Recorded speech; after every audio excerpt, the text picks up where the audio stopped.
हमेशा चाहत का पैगाम मदरसों से। मैं हिम्मत कर रहा हूँ, सुनेगा।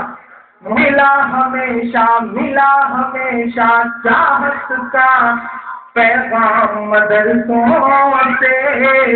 मत जोड़ो आतंकवाद का नाम मदरसों से।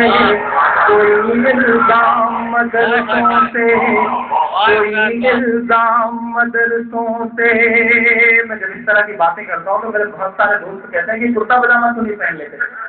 तब मैं उनसे कहता हूँ दोस्तों आज जरूरत आन पड़ी है। ताहिर भाई जी मेरी आवाज से आवाज मिला रहे हैं। आज जरूरत आन पड़ी है कि इन सारे मसलों में बातचीत कुर्ता पजामा वालों के साथ साथ जीन्स और टी शर्ट वाले भी करें, लैपटॉप और मोबाइल वाले भी करें, क्योंकि इसकी जरूरत आन पड़ी है। अब नहीं बोलेंगे तो कब बोलेंगे? और पीछे के लोग तो जैसे कसम खा के बैठे हैं कि वो कभी नहीं बोलेंगे। हाथ उठाइए, आप सब कभी साथ मिले। मुझे लगे कि मुशायरा हो रहा है यार, पीछे के लोग पता नहीं चुप, आप लोग क्यों चुप हैं? ये आरिफ भाई का हुक्म है जो पढ़वा ले रहे हैं बड़ी हिम्मत के साथ। उन्होंने बड़ी कोशिशें की। आज तो कन्वीनर बने हैं, पिछले दिनों में एक मुर्गी पालन केंद्र का अधिकारी बनाया गया।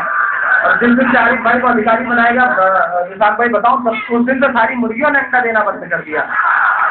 मैनेजर ने उन्हें बुलाया, कहा कि आरिफ भाई ऐसे काम चलेगा तो नौकरी से निकाल दूंगा। आरिफ भाई शाम को दड़बे में पहुंचे और कहा, सुनो मैडमों, तुम्हारी वजह से मेरी नौकरी खतरे में है। अगर कल सारी मुर्गियों ने 2-2 अंडे नहीं दिए तो मैं कब तक राम नाम से करवा दूंगा। तो धमकी देके लौट आए। सुबह जाके देखते हैं सारे दड़बे में 2-2 अंडे, एक दड़बे में खाली एक अंडा। आरिफ भाई को गुस्सा आया। उन्होंने उसकी मुंडी पकड़ कर उठाई, बोली, क्यों रे तेरी हिम्मत, तूने आरिफ भाई का हुक्म नहीं माना? उसने कहा, आरिफ साहब ये तो आपकी पर्सनालिटी का कमाल और उसका डर है जो मैंने एक अंडा दे दिया, वरना मैं तो मुर्गा हूँ।